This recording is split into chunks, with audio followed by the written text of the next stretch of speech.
सबको जय मसीह की। मैं संदेश आपका यीशु नाम इस YouTube चैनल पर स्वागत करता हूं। क्या आपने कभी ऐसा महसूस किया है कि आपकी जिंदगी में कोई उम्मीद नहीं बची? जब डॉक्टर कहते हैं अब कुछ नहीं हो सकता, जब हालात आपको तोड़ देते हैं और जब चारों तरफ केवल अंधकार दिखाई देता है। आदेश की कहानी भी कुछ ऐसी ही है। मैं संदेश आज अपने छोटे भाई आदेश की गवाही सुनाने वाला हूं। आदेश जो जन्म से ही दिल की बीमारी से जूझ रहा है, जिसके दिल में छेद है, लेकिन उसके विश्वास में कभी कोई कमी नहीं आई। डॉक्टरों ने कहा कि इसका कोई इलाज नहीं, लेकिन खुदा ही उसका इलाज बना। आदेश ने अपनी कमजोरी को कभी बाधा नहीं बनने दिया, बल्कि उसे प्रभु की महिमा का जरिया बना लिया। आज भी वह पूरे समर्पण के साथ प्रभु की सेवा कर रहा है और उसकी जिंदगी एक जीवित गवाही है कि खुदा हर असंभव को संभव कर सकता है। जब इंसान ने कहा नामुमकिन, लेकिन परमेश्वर ने कहा मैं तुझे संभालूंगा। आइए उसकी प्रेरणादायक गवाही को सुने और प्रभु के अद्भुत कार्यों की महिमा करें। हर घर में खुशियां होती हैं, सपने होते हैं, पर हमारे घर की खुशियों के साथ एक गहरी चिंता भी थी। मेरे छोटे भाई आदेश की सेहत। जब आदेश पैदा हुआ तो उसकी मासूम मुस्कान ने सबका दिल जीत लिया, लेकिन कुछ ही दिनों बाद डॉक्टर ने एक ऐसी बात कही जिसने हमारी जिंदगी को झकझोर कर रख दिया।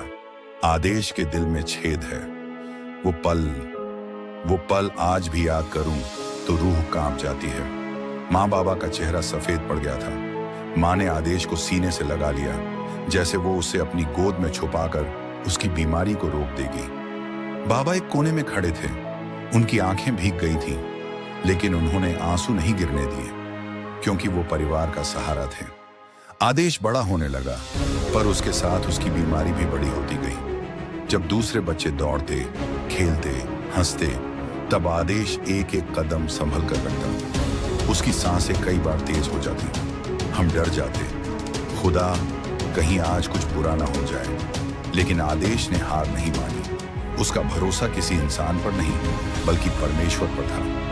बचपन से ही उसने प्रार्थना करना सीखा, परमेश्वर पर विश्वास करना सीखा। जब भी दर्द होता, वो रोता नहीं था।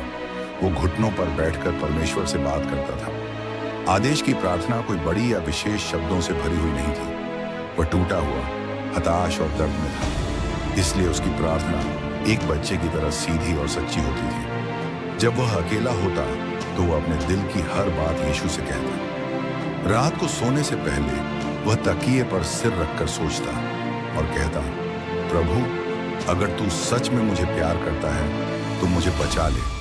मेरे पास कोई उम्मीद नहीं बची, लेकिन मैं जानता हूं कि तू कर सकता है। डॉक्टरों ने कह दिया कि मैं ज्यादा दिन नहीं जीऊंगा, लेकिन मेरी जिंदगी तेरे हाथ में है। तू ही मेरा इलाज कर सकता है।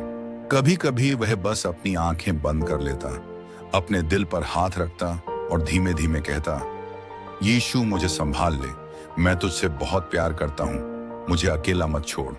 एक बार आदेश अचानक घर में चक्कर खाकर बाथरूम के पास गिर पड़ा। उसकी आंखों के आगे अंधेरा छा गया, शरीर बेबस हो गया। माँ, पापा और बहन घबराकर उसकी ओर दौड़े। डर उनके चेहरे पर साफ झलक रहा था। लगा जैसे समय थम गया हो। लेकिन आदेश बाद में बताने लगा कि जब वह गिर रहा था, तब उसे महसूस हुआ कि कोई अदृश्य हाथ उसे थाम रहा है। किसी ने उसे झटके से गिरने नहीं दिया, बल्कि धीरे से जमीन पर रखा। परमेश्वर का वही हाथ था जो उसे संभाल रहा था। और फिर उसी जीवित परमेश्वर ने अपनी सांसें उसमें फूंक दी। धीरे धीरे आदेश की आंखें खुली, शरीर फिर से जीवन से भर गया। जब ये बात चर्च के पास्टर और वहां की संगति को पता चली, तो पूरा चर्च आदेश के लिए एकजुट हो गया। हर सब्बात उसकी सेहत के लिए खास प्रार्थनाएं की जाने लगी।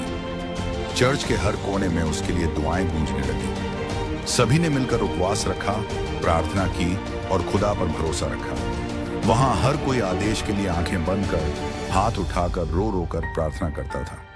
जब वो चर्च आता, लोग उसके चारों ओर घेरा बनाकर उसे हौसला देते। एक बीमार लड़के के लिए पूरी संगति का इस तरह खड़े होना, यही खुदा का प्रेम था। हम आदेश को लेकर एक अस्पताल से दूसरे अस्पताल भागते रहे। कभी शहर के बड़े डॉक्टरों से मिले, तो कभी दूर दूर के अस्पतालों के चक्कर लगाए। हर बार यही उम्मीद लेकर जाते कि शायद इस बार कोई इलाज मिल जाए, लेकिन हर बार एक ही जवाब मिलता, इसका इलाज मुश्किल है, चमत्कार ही इसे बचा सकता है। दिन रात अस्पतालों के चक्कर, महंगे इलाज की चिंता और हर रिपोर्ट में आती बुरी खबर ने माँ बाबा को अंदर से हिला दिया। लेकिन जब इंसान की ताकत खत्म होती है, तब खुदा अपना काम शुरू करता है। डॉक्टरों ने कई बार कहा कि उसकी हालत नाजुक है, पर हर बार परमेश्वर ने उसे थामा। ऑपरेशन की बातें हुई, लेकिन परमेश्वर ने अपनी अद्भुत शांति दी। साल दर साल बीतते गए और हर साल आदेश का विश्वास और मजबूत होता गया। और तब हमें समझ आया, आदेश का असली इलाज डॉक्टरों के पास नहीं था, वो सिर्फ खुदा के पास था। लेकिन एक बात जानिए, आदेश ने कभी हार नहीं मानी। उसकी सांसें भले थम जाती, लेकिन उसके हौसले कभी नहीं डगमगाए। उसने खुद को तकलीफ में डालकर भी चर्च के हर काम में हिस्सा लिया। कभी फर्श साफ करता, कभी कुर्सियां लगाता और आराधना के समय सबसे ऊंची आवाज में गाता। उसकी आवाज में कंपन था, पर उसमें विश्वास की ताकत थी। लोग उसे रोकते, आदेश आराम कर, तू बीमार है। पर आदेश मुस्कुराता और कहता, क्योंकि जो मुझ में सामर्थ्य है, उसी ने मुझे बल दिया है। फिलिप्पियों 4:13। हर सब्बात चर्च में उसकी मौजूदगी लोगों के दिलों को छू जाती थी। जो लोग खुद की परेशानियों से टूट चुके थे, उन्हें आदेश की गवाही ने फिर से खड़ा कर दिया। वह सिर्फ अपनी बीमारी से नहीं लड़ रहा था, वो एक मिसाल बन रहा था। आज भी उसका दिल कमजोर है, पर उसका विश्वास पहाड़ से भी मजबूत है। जब वह प्रार्थना करता है, तो उसके हर शब्द में एक पुकार होती है, तूने मुझे मां के गर्भ में रचा, मैं तेरा धन्यवाद करूंगा, क्योंकि मैं अद्भुत रूप से रचा गया हूं। भजन संहिता 189:13-14। आदेश की कहानी हमें सिखाती है कि बीमारी शरीर में हो सकती है, लेकिन जब दिल में खुदा का भरोसा हो, तो कोई तकलीफ, कोई दर्द, कोई बीमारी हमें रोक नहीं सकती। हम जानते हैं कि आदेश की यह यात्रा आसान नहीं है, लेकिन हम यह भी जानते हैं कि वह अकेला नहीं है।